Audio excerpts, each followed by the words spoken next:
Hey guys, Alex here. Thanks so much for watching my dog training videos. Be sure to drop by my website, BrightDog.com, where you can pick up a copy of the official BrightDog Academy ebook, plus learn more about my private coaching program, where you can personally work with me one-on-one. Hey guys, Alex here, and today I'm giving you my top 5 tips for raising the perfect dog. Tip number 1 is think dog. As humans, we're choosing to bring an animal in to live with us, so it's our responsibility to learn how that animal, and it being a dog in this case, communicates. While humans primarily communicate vocally, right? We talk to each other.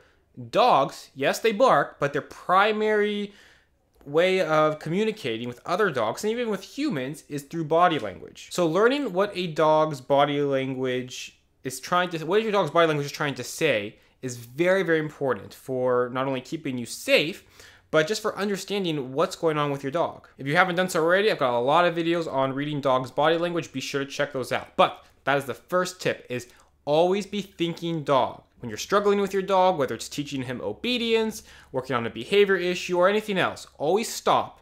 Take a second and stop and put yourself in your dog's, body and look at the situation through your dog's eyes and think about what is it through in dog world, what is my dog seeing the situation as? Number 2, have perfect timing. Dogs live in a very fast-paced world, so if you don't give them feedback, whether it's positive or negative, within 2 seconds of a behavior, it's useless. They have no idea why they're getting that feedback. So if you say dog sit and the dog sits and you go, okay, let me go get a treat, and you got to run to the kitchen and then you have to go in the cabinets and then you get the treat bag and then the sun opens, you go get some scissors and cut the treat bag open and then you get the treat and then you finally go give it to the dog 5 minutes later, it's useless. He has no idea he just got that treat for sitting. If you want to give your dog a reward, it's got to be fast. Dog sit, boom, treat. Within 2 seconds of the behavior. Now that also goes for when your dog does something wrong. You come home from work and there's garbage all over the house that your dog got into. And what do? You go and you grab him by the collar and you put his face and you go, no, bad dog, what'd you go into that garbage? Your dog does not understand you are angry at him for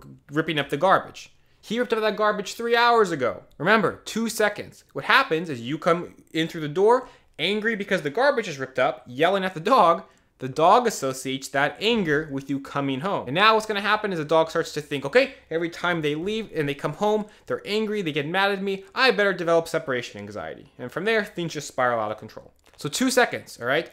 Perfect timing. Reward your dog or correct the dog within 2 seconds of a behavior, or it's useless. Number 3, you have to be consistent. Whatever the rules are for your dog in your house, the entire family and guests and friends and grandma and whoever comes over has to follow. It's very confusing to a dog if one person lets the dog jump on them and another person gets angry when the dog jumps on them and a third person, plays dead when a dog jumps on them, and it doesn't work. Either the dog is allowed to jump on people or he's not allowed to jump on anybody. Either the dog's allowed up on furniture or he's not allowed up on furniture. Consistency is key with dogs and dog behavior and shaping dogs to do what we want.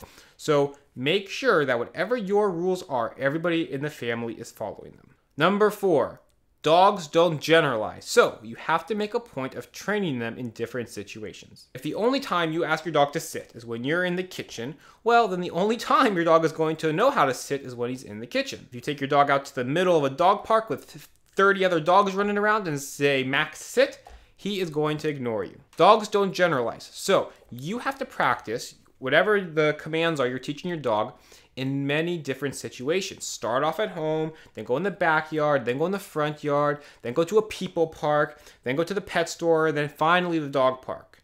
And every single, level of distraction, new environment, you have to practice until it finally clicks in your dog's brain that, oh, sit means sit no matter where I am. Down means down no matter where I am. It takes a lot of practice, but this is the only way to ensure your dog will really know what those commands mean no matter what the distraction level is.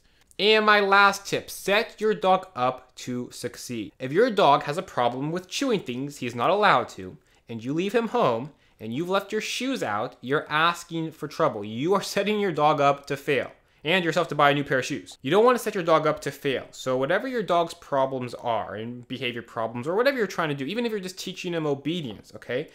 Start in an environment where your dog is gonna succeed.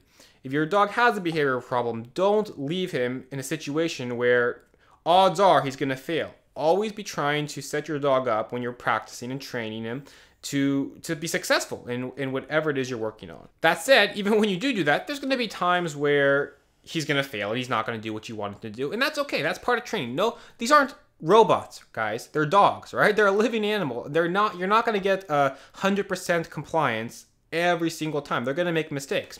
That's part of having a dog, all right?